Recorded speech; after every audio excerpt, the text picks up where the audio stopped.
Another game, another day. Kasama nga pala natin, Chris Reñedo from Florida Blanca, Pampanga. Ang ating best player ngayong gabi. Grabe nagawa na ito, double-double. 12 points, 10 rebounds, 2 assists, saka 1 block. Grabe, napaka-solid ng laban talaga. Kala mo, finals pag nanood ka, napakaganda. Okay, Chris, kamusta yung laban natin? Una sa lahat, maraming salamat sa Diyos. Kasi isa pa, yun sa na-injured, pag-pray natin siya kasi kawawa naman dahil. Sana maagapan ka agad kasi sa tuhod eh. So yun, maraming salamat sa game. Yun nga pala kasi, first game ko to sa Aftershock, tsaka first team ko rin ulit, nakasama sila. So, medyo hindi pa kami nag-jail dun sa game. Kanina first half, medyo ang gulo ng depensa at opensa namin eh. So, yun yung pinag-usapan na pagdating ng second half, re-arrange kami ng Kaya yun, nakabalik kami ng game. Si RB umalis, di ba? Tapos si Ivan naman na injury, kaya sabi ko, ang laking advantage sa kagad sa team dahil nawala yung aggressive nung yung kalaban nyo.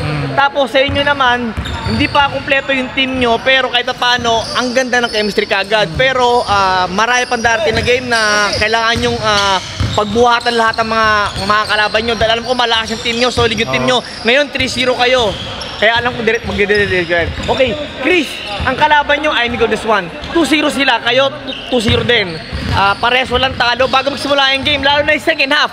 Ano yung pag-gusto ginawa nyo para siguro yung panalo? Yun, kasi nakita ko din, pinanood ko kasi yung game nila last game nila. So talagang mabigat din tong game. Nakulang pa nga yung player nila eh. So wala pa dyan sila Alingod. Basta kulang pa yung player nila eh. So kami naman, parang nakompleto kami pero hindi pa ganun kasi wala kaming practice.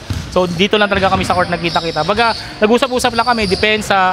Tapos yun, aggressive kami sa rebound kasi kanina ang daming rebound, bumabagsak na sa harap, hindi namin nakukuha eh. So yun, kulang na talaga sa communication kanina. Okay, Chris, sa standing ngayon 3-0. Wala kayong talo. Ang sabi ng mga teams, ang last na Aftershock na magcha-champion. Ano masabi mo doon?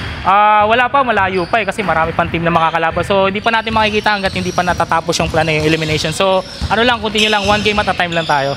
Okay, Chris, ang team ngayon, 26 teams, napakadami niya. Nabuhay tayo ng 9 months hanggang March. Ano asa namin sa'yo lalo na sa team Aftershock buong season? Yun,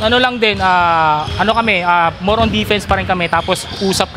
Tapos yun, papakondition lang din ako kasi ngayon lang ulit ako nagbalik na Andalus Cup eh. At least, kahit paano, ito yung parang malaking bagay na rin talaga. Welcome back dahil sa Mark ng Gallery. Sa Andalus, mas maraming teams, marami kayong makakalaban talaga.